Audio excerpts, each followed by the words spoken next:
ఇప్పుడు మనతో పాటు హేమ గారు ఉన్నారు. అడిగి తెలుసుకుందాం. మరి కేసీఆర్ గారు ఇన్ని నెలల తర్వాత బయటికి రావడం గల కారణాలు ఏంటి అనేది కూడా అడిగి తెలుసుకునే ప్రయత్నం చేద్దాము. నమస్తే అండి. మరి ఇన్ని నెలల తర్వాత కేసీఆర్ గారు బయటికొచ్చారు. ఇప్పటివరకైతే ప్రతిపక్షాలు అలాగే అధికార పక్షాలు కూడా చాలా వ్యాఖ్యలు చేశాయి. పలు రకాలుగా మాట్లాడారు. కానీ ఇన్ని నెలల తర్వాత బయటికి వచ్చి ఈరోజు కార్యకర్తల సమావేశంలో పాల్గొన్నారు అనంటే మరి దాని వెనకాల ఎలాంటి వ్యూహం పన్నబోతున్నారనుకుంటున్నారు? అంటే మీ అందరికీ తెలిసిన విషయమే. బీఆర్ఎస్ పార్టీ ఏర్పాటై 25 ఇయర్స్ అవుతున్న సందర్భంలో దాని బహిరంగ సభ అండ్ ఆ సెలబ్రేషన్స్ ఎట్లా చేసుకోవాలని కేసీఆర్ గారు ఈరోజు ఈ మీటింగ్ పెట్టి ఇంపార్టెంట్ నాయకులతోటి దిశానిర్దేశం చేయడానికి, అట్లానే మెంబర్షిప్ కార్యక్రమమే కానివ్వండి అండ్ రాష్ట్రంలో 1 year నుంచి కాంగ్రెస్ పార్టీ ఎట్లయితే మోసం చేస్తుందో తెలంగాణ ప్రజలని, వాళ్ళని ఎట్లా ఎదుర్కోవాలి, ఇంకా కూడా మనం ఎంత అగ్రెసివ్గా పోవాలి. ఆల్మోస్ట్ 14 months అవుతుంది. ఇప్పటిదాకా కూడా వాళ్ళు ఇచ్చిన హామీలు కూడా పూర్తి స్థాయిగా ఇంప్లిమెంట్ చేయలేదు అండ్ రాష్ట్రంలో ఎక్కడ కూడా అభివృద్ధి జరగట్లేదు. సో దాన్ని అన్నింటినీ కూడా ఎట్లా ఎదుర్కోవాలి, ఎట్లా ముందుకెళ్ళాలనే ఉద్దేశంతో ఈరోజు మీటింగ్ పెట్టడం జరిగింది. అండ్ అందరు అంటున్నారు కేసీఆర్ గారు ఇన్ని నెలలు అని చెప్పి. ఇన్ని నెలలు ఆయన ఎక్కడ దేశం వదిలిపోలేదు, ఇక్కడే తెలంగాణలో ఉన్నారు అండ్ నిరంతరం ఏదో ఒక కార్యక్రమంలో వాళ్ళ అధికారులని అంటే పార్టీకి సంబంధించిన నాయకులను పిలిపించుకొని మాట్లాడడం జరుగుతుంది. అండ్ కొన్ని వేదికలు ఒకసారి మనకి అసెంబ్లీకి రావడం జరిగింది అండ్ లోక్సభలలో ఎలక్షన్ క్యాంపెయినింగ్ లో పార్టిసిపేట్ చేశారు. అండ్ రీసెంట్ టైమ్స్ లో కూడా చాలా మందిని కలుస్తూనే ఉన్నారు.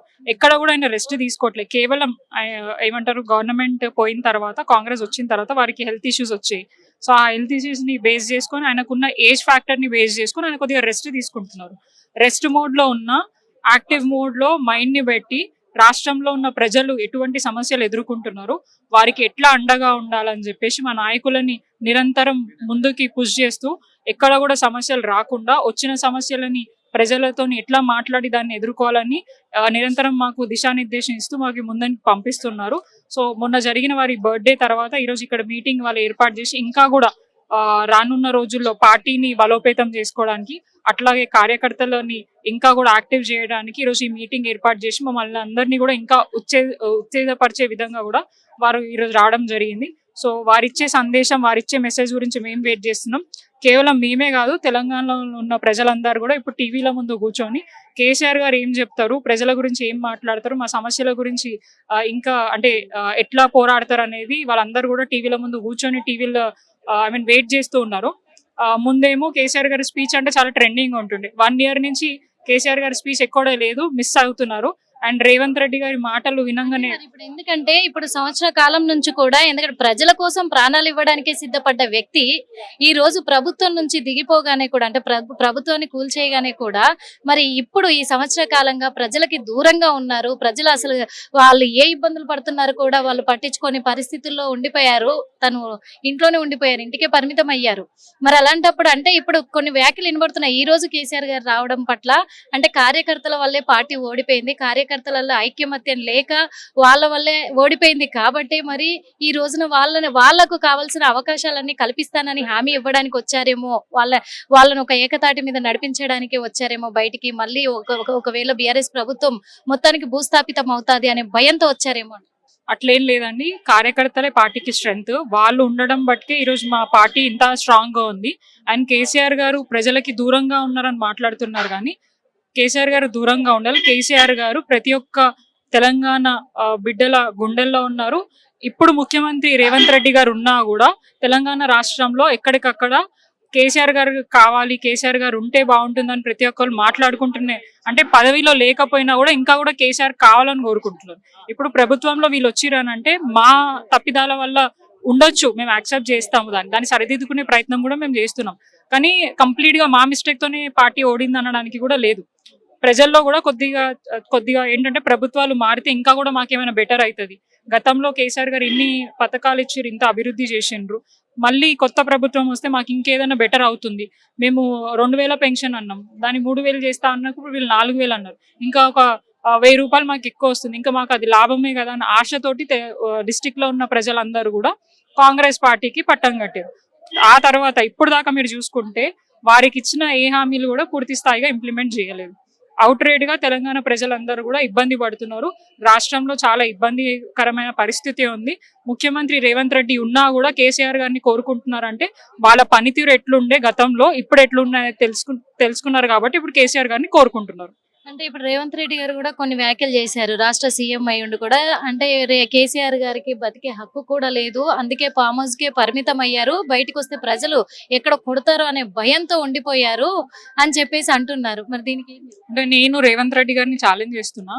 ఇన్ కేస్ అదే సిచ్యువేషన్ ఉందనుకోండి, వన్ సైడెడ్ గా రేవంత్ రెడ్డి గారిని రమ్మనండి వితౌట్ ఎనీ సెక్యూరిటీ, కేసీఆర్ గారిని రమ్మనండి. ఎవరిని రాళ్లతో కొడతారో చెప్పులతో కొడతారో అనేది క్లియర్ గా కనిపిస్తుంది. ప్రజలు నిన్ను వ్యతిరేకిస్తున్నారు, నిన్ను చీకొడుతున్నారు. కేసీఆర్ గారిని కావాలనుకుంటున్నప్పుడే మనకి ఆ వాల్యూ తెలవాలి. ఒకవేళ నువ్వు ముఖ్యమంత్రి ఉన్నావు కదా, ఇన్ని మంచి పనులు చేస్తున్నా అని చెప్పి పబ్లిసిటీ చేసుకుంటున్నావు కదా, మరి నీ గురించి చాలా గొప్పగా మాట్లాడాలి, చాలా గొప్పగా చెప్పాలి. కానీ ఆ పరిస్థితి అయితే కనిపిస్తలేదు. ప్రజలు ఎక్కడికక్కడ పోయి రేవంత్ రెడ్డి గారు ఎట్లుంది ఏంటి అని అంటే ఇష్టం వచ్చినట్టు నోటికి ఎంత వస్తే అంతగానం తిడుతున్నారు. సో మంచి చేస్తే తిట్టారు కదా, మెచ్చుకుంటారు కదా. సో అది డిఫరెన్స్ యాక్చువల్ గా మీకు క్లియర్ గా తెలుస్తుంది. ఇలాంటి చిల్లర రాజకీయాలు చేయడం బంద్ చేసి ప్రజలకి మంచి చేసే విధంగా ఆయన దృష్టి పెడితే బాగుంటుండే. ఎప్పుడు చూసినా బీఆర్ఎస్ పార్టీ కేసీఆర్ గారి మీద పడి ఏడవడం కాదు. ఇప్పటికి నువ్వు ముఖ్యమంత్రి అయినా కూడా అడుక్కునే పరిస్థితి, నేను ఒక ముఖ్యమంత్రిని అని. నీ సొంత పార్టీ మంత్రులే నువ్వు ముఖ్యమంత్రి అని గుర్తిస్తలేవు. మొన్న ఒక మీటింగ్ లో ముఖ్యమంత్రి కేటీఆర్ అని అన్నారు. జగ్గారెడ్డి గారు మర్చిపోతారు. వాళ్ళ పార్టీకి సంబంధించిన వాళ్ళే ఆయనని ఒక ముఖ్యమంత్రిగా గుర్తించట్లేదు. ఇక ప్రజలు ఎట్లా గుర్తిస్తారు? మంచి చేస్తే మంచిగా పరిపాలిస్తే డెఫినెట్ గా గుర్తు పెట్టుకుంటారు, దేవుడిలాగా భావిస్తారు. అంత మంచి పనులు చేసిర్రు కాబట్టి కేసీఆర్ గారి ఓడిపోయినాక కూడా ఇంకా కావాలని కోరుకుంటున్నారు. అదే నీకు కేసీఆర్ గారికి ఉన్న difference. Thank you so much. Hit TV app, ఇందులో short news, live news, entertainment shows, movies, digital magazines తో పాటు మీ జిల్లా వార్తలను కూడా ఫ్రీగా చూడొచ్చు. అంతేకాదు కేజీ నుంచి పీజీ వరకు విద్యార్థులకు స్కాలర్షిప్ కూడా అందిస్తున్నాం. ప్రతి వారం 10 మందికి లక్కీ డ్రా ద్వారా ఒక్కొక్కరికి 10,000 రూపాయలు అందిస్తున్నాం. ఇంకెందుకు ఆలస్యం, వెంటనే హిట్ టీవీ యాప్ ని డౌన్లోడ్ చేసుకుని ఫ్రీగా ఎంటర్టైన్మెంట్ పొందండి. Hit TV app. Hit TV app. Please download Hit TV app. Hit TV యాప్ని ఫ్రీగా డౌన్లోడ్ చేసుకొని ఎంజాయ్ చేయండి. మీకు నచ్చిన ఎంటర్టైన్మెంట్ కోసం హిట్ టీవీ యాప్ ని ఫ్రీగా డౌన్లోడ్ చేసుకుని ఎంజాయ్ చేయండి. హిట్ టీవీ యాప్ని డౌన్లోడ్ చేసుకుని ఆస్వాదించండి, ఆశీర్వదించండి. ఇంతమంది సెలబ్రిటీలు హిట్ టీవీ యాప్ ని డౌన్లోడ్ చేసుకోండి అని చెప్తున్నారంటే ఎంత మంచి యాప్ ఆలోచించండి. అమెరికాలో చదవాలనుకునే వాళ్ళకి విశ్వసనీయమైన పేరు మన శౌర్య కన్సల్టెన్సీ. UK లో 1 year masters. UK లో 1 year masters. 2 years work permit up to 5 years visa. Contact Saurya Consultancy. Contact 89851 89851.